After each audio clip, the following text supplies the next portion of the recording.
मगर यही प्रकृति के भाव अगर शनि बहुत ऊंचा हो जाए, क्या पत्नी, क्या बच्चे, क्या नौकरियां, क्या खाना, क्या पीना, भाई तरस गया, तंग हो गए, इन सभी को छोड़कर कहीं संन्यासाश्रम स्वीकार कर लूं, ऐसी भावना भी आ जाती है। प्रकृति के प्रेमी भी होते हैं, प्रकृति में भगवान को ढूंढते हैं, क्योंकि वो नित्य नटी है।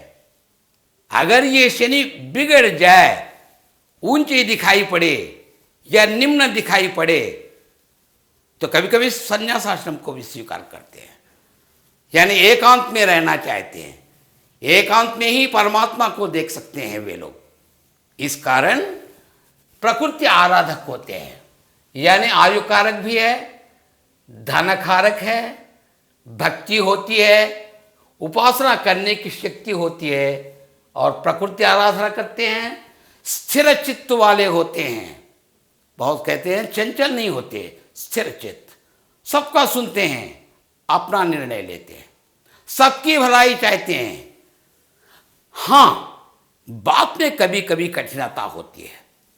जिन व्यक्तियों को अपने लोग समझते हैं, माता पिता के प्रति, धर्म पत्नी के प्रति, बच्चों के प्रति, उनके यहाँ जो काम करते हैं उनके प्रति, हाँ ये मेरे लोग हैं, मगर कुछ भला बुरा कहा भी तो समझ सकते हैं। अगर वे एक पद्धति में नहीं रहेंगे तो उसका प्रभाव मुझ पर पड़ता है। इस भाव से कभी कभी तो कभी कड़वा बोलते हैं, कभी एसिड टंग से बोलते हैं, मगर वो अपनी भलाई नहीं चाहता।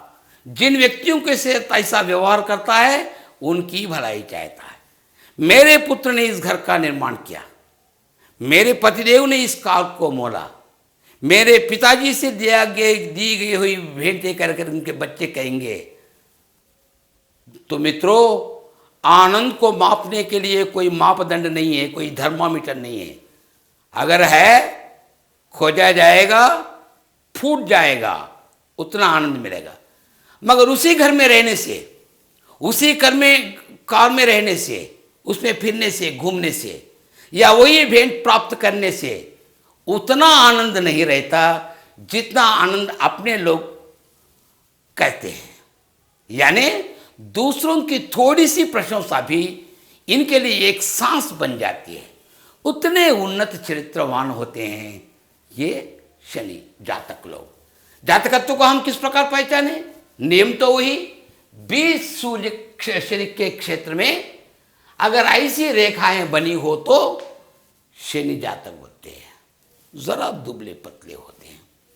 बस आप भला, अपना काम भला, सभी से बोलना, यूं ही मजे के साथ रहना, हंसना, कुछ अपने आप होकर दूसरों के पास नहीं जाते। अगर दूसरे लोग उनके पास आते हैं, बहुत मीठी बात बोलते हैं, सबसे मिलकर जल जाते हैं। लोभ इतना ही कभी कभी दिखाई पड़ता, वे अपने आप होकर उनके पास नहीं जाते। तो अच्छा भाषा ज्ञान भी होता है। अंग्रेजी के महान पंडित होते हैं ये लोग, शास्त्र ज्ञान भी रहता है। कैसे शास्त्र? ऐसे जो राष्ट्र शास्त्र है, ज्योतिष, सामुद्रिक और संख्या, नाड़ी शास्त्र और नाना प्रकार के है। तो चाहे पुरुष लक्षण शास्त्र समझिए, या केश शास्त्र समझिए, अंग शास्त्र समझिए, तिल शास्त्र, जो भी उनको पसंद आ जाए उस शास्त्र में ज़रा प्रवीण बनने के लिए भी प्रयत्नशील होता है। मित्रों, केवल शास्त्रों का ज्ञान ही नहीं, किंतु कलाओं के प्रति भी इसकी रुचियाँ बहुत सी होती हैं। बहुत से कलाओं के बारे में रुचि होती है। कोई नाट्य कला में, कोई संगीत कला में, चलनचित्रों में काम करने वाले भी ऐसे ही लोग होते हैं। सबके सब अनुकूल रहेंगे नहीं, एक्के दुक्के विषयों में ये प्रसिद्ध व्यक्ति रहेंगे।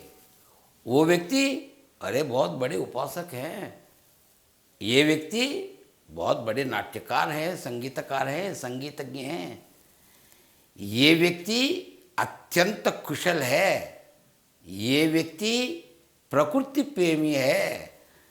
कला आराधना ही नहीं, कला के प्रति प्रेम रखना ही नहीं, ऐसे लोग कला पोषक भी होते हैं। बहुत सी योग्यता इनमें होती है, वे पूरे कारक यहाँ दिए गए, बहुत कम कारकों को दिया गया है, ये पूरे कारक उनके जीवन में लागू होते हैं। 2-3 कारक अधिक प्रभावशाली रहते हैं। 2-3 विषयों में ये महान पंडित बनकर रहेगा। तो इनमें एकांत अभिलाषा, सम्मान के प्रति उनका विश्वास, शास्त्र ज्ञान होना, क्षमता, बड़े क्षमाशील भी होते हैं, किंतु थोड़ा ढलवा ना होकर ऊंचा हो, उन्नत की स्थिति में हो, पर्वत के नैसर्गिक स्वरूप अर्थात गुरु के समान, सूर्य के समान, इन पर्वतों के समान अगर इसकी ऊंचाई रहे, यानी समता में उन्नत रहे, उतना ही उन्नत रहे, तो कारकों में भिन्नता आ जाती है। केवल ऐसा रहने से नहीं, अंगुली बढ़ने के कारण, घटने के कारण भी ऐसे ही परिस्थितियां, ऐसे ही कारक लागू होते हैं, इन पर प्रभावशाली होते हैं। अगर ये ज़रा ऊंचा हो तो इसकी अवधि या इसकी परिधियां या इसकी सीमाएं कहाँ तक बता सकते हैं? इन दोनों अंगुलियों को पसारेंगे, बीच में एक केंद्रीय बिंदु बनाइए, यहाँ से हृदय ते रेखा तक मात्र ही ले जाइए, ज़्यादा नहीं, क्योंकि ये तो जीवन रेखा तक गई है। यहाँ रहती है, एक रेखा बहती रहती है, ये है गुरु हृदय रेखा। यहाँ तक की सीमा ये शनि की है। ये वास्तव में थोड़ी ढलवी होनी चाहिए। अगर ये थोड़ा ऊंचा रहे तो उनके कारक भिन्न चलते हैं। आयु लंबे उम्र वाले तो होते हैं, मगर निरंतर कोई न कोई व्याधि से पीड़ित रहते हैं, नस की बीमारी रहते हैं, स्पष्ट नहीं रहते हैं, शुभ्रता के प्रति उनका विश्वास नहीं होता है, बार बार अपने जीवन पर तंग हो जाता है। इतनी बड़ी लंबी आयु क्यों दी गई है? भगवान का ये क्या आशीर्वाद है? उनके दर्शन हो तो मैं पूछ लेता कि मुझे वीसा मिल जाए आपके लोग आने के लिए, प्रार्थना। इस प्रकार आयु होने पर भी निराशाएं बहुत होते। धन, अरे काफ़ी धन होता है इन लोगों के पास भी, मगर धन होता है, मगर किसकी कमी होती? तृप्ति की कमी। उस अतृप्ति से कभी कभी अपनी पत्नी से बैठे कहता है कि बेकार तुमने मुझसे शादी कर ली है, मेरे भागवत स्वामी बनकर आपने बहुत बड़ी मूर्खता की है।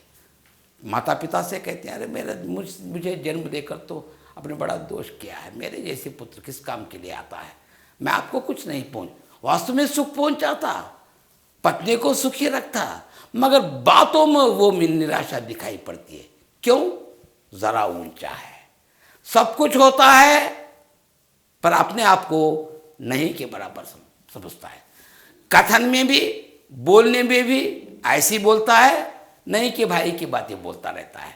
इस प्रकार की निराशा। भक्ति होती है, बस भक्ति करने के लिए बैठता है बेचारा, माला हाथ में फिरती रहती है, माला तो कर में फिरे, जीव फिरे मुखमाई, मनवा तो 10 दिस फिरे, है तो समिरन नहीं। वैसी भक्ति होती है, बस माला घुमाते रहते हैं, राम राम बोलते रहते हैं, मगर पत्नी को मैं कहने मैंने क्या सुख दिया, माता पिता का क्या संभाल दे रहा, यानी उनको कैसे गौरव दे रहा हूँ, समाज में मेरा गौरव क्या है। एक प्रकार की निराशा रहती है। इसे भक्ति करते भी है तो एकाग्रता की कमी हो जाती है। ये ऊंचा होने से भी ऐसा रहता, नीचे होने से भी वैसे ही कभी कभी दिखाई पड़ता है, कभी कभी वैसे ही महसूस करता है बेचारा।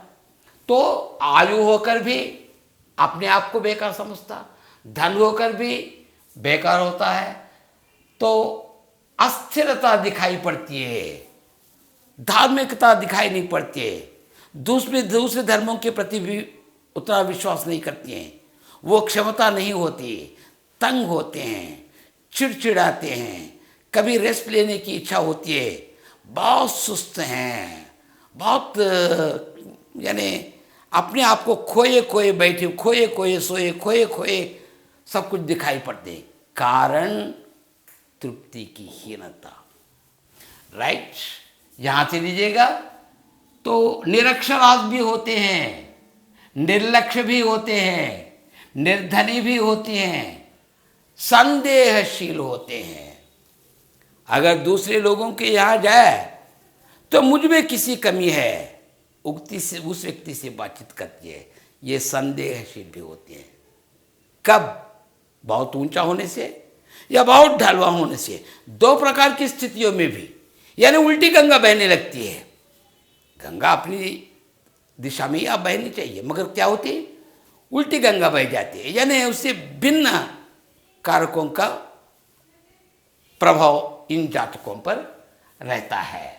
तो वैसे ही संदेहशीली होते हैं, कपट, द्रोह, दूसरों को नष्ट करना, दूसरों का अपमान करना, स्वयं अपमानित होना, ऐसे शील वर्धक हो, यानी अपने आप में बढ़ा लेते हैं। ऐसे शील कुछ ठीक नहीं लगते हैं। वैसे ही कुछ लोग बहुत धन कमाने के लिए, अपने आप को बहुत धनवान बनाने के लिए बहुत बुरी व्यसनों में फंसे जाते। कोई कोई तो चोरी भी कर बैठते हैं या ताश खेलते हैं, कभी कभी केवल तृप्ति के लिए, अपने आप को संतृप्त रखने के लिए पीबड़ भी बनते हैं। तो ऐसे दुराभ्यासों में भी रहता है। जब दुराभ्यासों में रहता है, the birds of same feather flock together, उनके मित्र कैसे होते हैं, बस वैसे ही होते हैं। दुराभ्यास ही नहीं, दुर्जन सांगत्य भी होता है, ऐसा हो ना पाए। ये बहुत उच्च हो तो, फिर निम्न हो तो आयु होती है, हर बार अपने आप को नहीं के बराबर ही समझता है। हाँ, जीवित तो हूँ, क्या फायदा, शव के बराबर मैं जीवित छू हूँ समझता है। धन होता है, निर्धनी समझता है। जरूरत हो तो आवश्यकता से बढ़कर खर्चा करता है, नहीं तो 10 रुपये का भी हिसाब किताब बनाता है। न घर वाले तृप्त रहते हैं, न स्वयं तृप्त रहते हैं, न स्वयं सोते हैं, न दूसरों को सोने देते हैं, न खाते हैं, न खाने देते हैं, बस कबड्डी कबड्डी खेलते हैं घर में। दूसरों को तंग रखते हैं, स्वयं तंग हो जाते हैं। कब? बहुत ढलवा हो, बहुत नीचा हो, ये भी तो उल्टी गंगा बहना ही है। तो छोड़ दीजिए। तो वैसी भावना होती है। शास्त्र ज्ञान होता है, मगर सभी शास्त्रों को जानते हैं, थोड़ा थोड़ा जानते हैं, अज्ञानी समझते हैं, शास्त्रहीनता महसूस करते हैं। सब है मगर कुछ नहीं है, नहीं, ऐसी भावना इसमें होती है। कब? नीचे होने पर। इस प्रकार देखा जाए तो बहुत कल्पना जगत में व्यवहार करते हैं, किसी न किसी काम में व्यस्त रहते हैं, शास्त्र को अस्थिर, शास्त्र ज्ञान नहीं रहता, वैसे दुष्ट सहवास में रहता, कठिनता, क्रूरता, निर्दयता आदि बहुत सारे कारकों का प्रभाव ऐसे जातकों पर होता है। इन कारणों से शनि अच्छा ग्रह नहीं, ऐसा नहीं कहना, इन अनुपातों के कारण ही ऐसा हो रहा। ये अंगुली यानी मध्यम अंगुली घटने से भी वही प्रभाव, बहुत बढ़ने से भी यही प्रभाव, बाजू झुकने पर भी वही प्रभाव, ये पर्वत इस पर्वत पर या आजू बाजू के किसी पर्वत पर आक्रमण कर रहा हो, ये भी अगर हो जाए, ऐसा दिखाई पड़े, तो समझना चाहिए कि ऐसे कारक इनके जीवन में प्रवर्धमानक हैं। तो ये बात ठीक नहीं है। अब लीजिए बंधु, सूर्य ग्रह की ओर चलेंगे हम। गुरु ग्रह हो गया, शनि ग्रह हो गया, अब सूर्य पर्वत की ओर चलेंगे, जहाँ सूर्य ग्रह का प्रभाव रहता है, कारक हमें मिलते हैं। ये है इन दोनों अंगुलियों को पसारने से फिर से एक केंद्र बिंदु बनाइए, हृदय रेखा तक ले जाइएगा। ये है सूर्य का, सूर्य, और ये रहा शनि। इसमें विद्या की महत्ता बहुत बड़ी होती है। काफ़ी विद्याशील होते हैं, विनयशील होते हैं, सत्यशील होते हैं, सुशील होते हैं। कितनी विद्या आएगी? क्या विद्यावान है? पढ़ा लिखा है? हाँ बोलेंगे। कितनी विद्या आएगी? विद्या के बारे में अगर कोई प्रश्न संधार करेगा तो 3 रेखाओं को देखने की जरूरत पड़ती। एक बुध स्थान, उसमें एक लंबी लकीर, बुद्धि रेखा किस प्रकार चल रही है और सूर्य रेखा कैसी है, क्या सूर्य का सन जरा थोड़ा ऊंचा है, इन सभी विषयों को देखना चाहिए। ये विद्याशील होते हैं। क्या अच्छी विद्या आएगी? इसको देखने के लिए केवल सूर्य स्थान मात्र ही, बुध स्थान मात्र ही, यहाँ बैठी हुई जो बुद्धि रेखा है, बुद्धि रेखा को देखने से ही पता नहीं चलता। मगर विद्या रेखा याद रखिए बंधु, इन दोनों अंगुलियों को पसारने से इस बीच सूर्य स्थान की ओर एक, कभी कभी शनि स्थान की ओर भी एक, ऐसी रेखाएं इस प्रकार दिखाई पड़ती हैं कि वे अधो रेखाएं हैं। ये अधो रेखाएं नहीं, नहीं, बिल्कुल नहीं। ऐसी रेखाओं को स्थिर रेखा कहते हैं। यही रेखा विद्या रेखा है। विद्या का अर्थ जो अनपढ़ है, जिनके लिए काला अक्षर भैंस बराबर है, वैसे लोगों में भी ये दिखाई पड़ती है। जो झोंपड़ियों में अपना जीवन बिताते हैं, जो हाथ हिलाकर अपना पेट भरते हैं, बेचारे कुली करते हैं, वैसे लोगों में भी ये रेखा दिखाई पड़ती है। उसका मतलब वो विद्या रेखा है क्या? वो MBA है क्या? MCA है क्या? या IAS है, IPS? क्या होता है वो? विद्या रेखा क्यों कही गई? विद्या का मतलब केवल MBA, MCA, IAS, IPS और IRS नहीं है, किंतु विद टू नो, मैं जानता हूँ, मैं समझा सकता हूँ। जिन लोगों में ये रेखा होगी, इन लोगों में दूसरों को समझाने की शक्ति होती है। जिस झोंपड़ी में वो रहता है, उस व्यक्ति में अगर ऐसी रेखा हो तो आजू बाजू जो 10 झोंपड़ियाँ हैं उन पर अपने चमत्कार दिखाता है, अपने ज्ञान को का प्रभाव रखता है, उस पर ज़रा डोमिनेटेड रहता है। इनकी कमाई ज़रा ऊंची बड़ी दिखाई पड़ती है हमें। इसको कहते हैं इसलिए कि ये वाली रेखा है विद्या की रेखा। फिर भी पूरा सूर्य ग्रह विद्या के प्रतीक हैं। इनके बड़े बड़े कारकों में विद्या एक है। केवल विद्या नहीं, उस विद्या की सार्थकता। हाँ, एक बात और मैं बोलना चाहता हूँ, यहाँ एक रेखा होना समंजस है, उचित है, भाव्य है, भव्य है, दिव्य है, देदीप्य है। 2-2 रेखाएं अगर दिखाई पड़ेंगे तो बहुत सारी विद्याएं उसे आ जाती हैं, बहुत सारी भाषाओं को जानता है, बहुत बड़ा ज्ञानी बनता है। मगर 2 रेखाएं रहने के कारण एक कमी, अति सर्वदा बुरा है। अति कभी नहीं चाहिए। एक रेखा होना बस है। अगर 2 रेखाएं दिखाई पड़ती हो तो आप जानी हुई विद्या पर, अपनी विद्या पर गर्व रहता है। मेरा उतना पढ़ा लिखा कौन है, मेरा जैसा संस्कारवान कौन है? क्या मैं जितना जानता हूँ उनको उतना आता है? अपने से कम देखता है, कम दर्जे वाले लोग समझते हैं।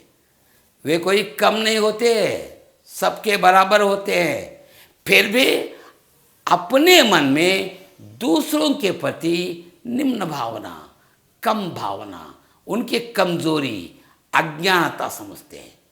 दूसरों को अज्ञान समझना अपना विज्ञान तो नहीं हो सकता है, मगर ऐसा गर्व झलक कर देखता है, देख सकते हैं हम। ये झलकाती है ये दूसरी वाली रेखा।